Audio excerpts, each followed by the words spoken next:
ऐसा कोई कथाकार नहीं होगा जो मनासा नहीं आना चाहता होगा, क्योंकि यह मंदिरों का नगर है जहाँ कथाकार कथा करना पसंद करते हैं, कथा कहना पसंद करते हैं।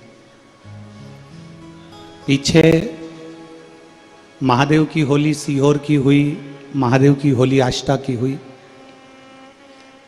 आष्टा की महादेव की होली 29 तारीख को हुई, जिसमें गुलाल की जगह कोई नारियल फेंका गया, जिसके कारणवश ब्रेन में थोड़ा सा दिक्कत आ गया है।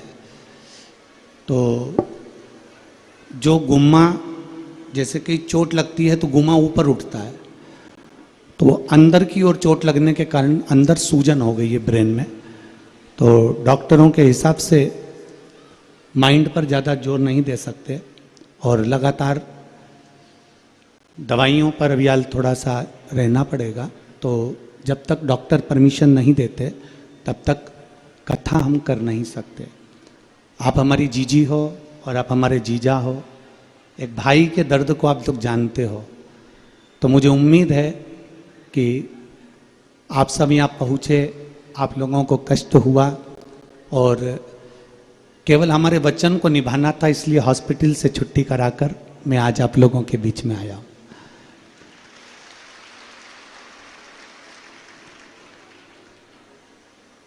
थोड़ा कष्ट आपको हुआ होगा कि आप लोग अपना अपना खर्चा कर कर यहाँ तक पहुँचे होंगे, पर विश्वास रखिएगा, हम देवड़ा परिवार को ये वचन देकर जाते हैं और मनासा वालों को ये कोई खर्चा आपको नहीं करना पड़ेगा। अगले वर्ष विठलेश सेवा समिति इस कथा को करने के लिए इन्हीं यजमान के पद पर हम आएंगे। हमारे कलेक्टर महोदय, SP, SDM, TI, SSP, SP, commissioner, यहाँ के विधायक, यहाँ के सांसद, यहाँ के नगरपालिका अध्यक्ष, यहाँ के अध्यक्ष महोदय, ये सब बहुत सुचारू रूप से उस कथा का आयोजन करेंगे और उसका खर्चा पूरी विठलेश सेवा समिति उठाएगी। आपको उसकी चिंता नहीं करना। बस थोड़ा शरीर में कष्ट होने के कारण बस हम हमारे मस्तिष्क पर जोर नहीं दे सकते और ज़्यादा बोल नहीं सकते, इसलिए आप लोगों से क्षमा मांगने के लिए हम यहाँ आए। और जितने भी श्रोता भाई बहन आस्था चैनल पर लाइव देख रहे हैं, सोशल मीडिया पर सुन रहे हैं, उनसे भी हम क्षमा चाहते हैं। आप कथा, अगर हमको थोड़ा बहुत भी आराम अगर लगता है तो हम आगे की कथाएं करेंगे, नहीं तो जो कथाएं आगे भी बिलासपुर और हालेकोसा छत्तीसगढ़, ये भी कथाएं कैंसिल हो जाएगी। तो शरीर पर, क्योंकि अगर हम पहले भी कथाओं में कहते हैं प्रथम सुख निरोगी काया, तो अगर सुख है शरीर का तो आपको कथाएं आगे मिलती रहेगी और आप बाबा की शरण में रहेंगे। नारियल का प्रेशर थोड़ा तेज था, इसलिए वो चोट अंदर बैठ गई है, जिससे सूजन है, थोड़ा उसमें तकलीफ ज़्यादा हो रही है, जिसके कारणवश आप लोगों से हम क्षमा चाहेंगे। पर आप लोगों से मिलना हुआ, थोड़ी गलती हमारी हो गई जो हम आप लोगों के बीच कथा नहीं कह पा रहे हैं। पर अगले वर्ष पक्का है ना जीजियो? जम के तो बोलो, पक्का है ना? और मेरे जीजा जितने बैठे हैं, एक बार जोरदार ताली बजाकर, आपकी तरफ से भी पक्का है ना?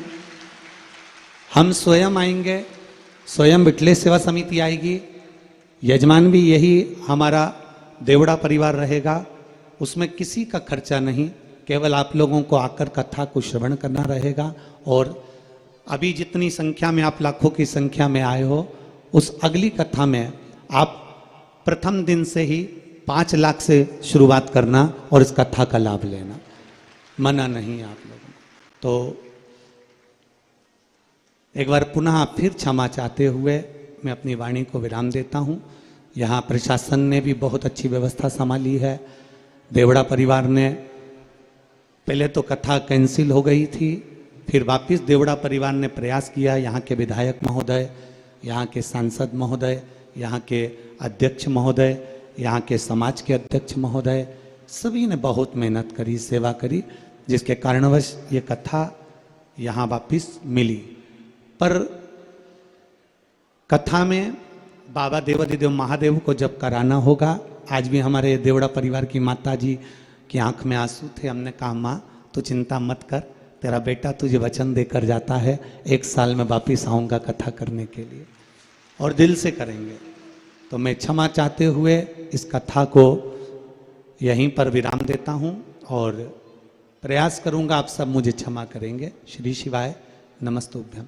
आपका ये भाई फिर मिलेगा वापिस पुनः। जब तक स्वास्थ्य ठीक नहीं होता आगे की जो भी कथाएं रहेंगी वो कैंसिल होती जाएंगी। जो आस्था चैनल पर सुन रहे हैं वो ध्यान रखें इस चीज़ का। श्री शिवाय नमस्तुभ्यम। आज से जो लाइव कथा थी वो ना आते हुए डी लाइव कुबेरेश्वर धाम की जो रुद्राक्ष उत्सव की कथा है वो आपको डी लाइव 7 दिन श्रवण करने को मिल जाएगी। हर हर। एक बार देवड़ा परिवार के लिए जोरदार ताली बजाएं, जिन्होंने इतनी मेहनत, इतना व्यवस्था सुचारू रूप से करी है। देवड़ा परिवार के प्रेम के कारणवश ही ये लोग तो आए थे हॉस्पिटल मिलने के लिए और अस्पताल पहुँचे थे। हॉस्पिटल में तब मैंने इनको कहा था कि मैं अस्पताल से डायरेक्ट आपके मनासा आऊँगा और भक्तों से एक बार मिलकर जरूर जाऊँगा। हर हर महादेव।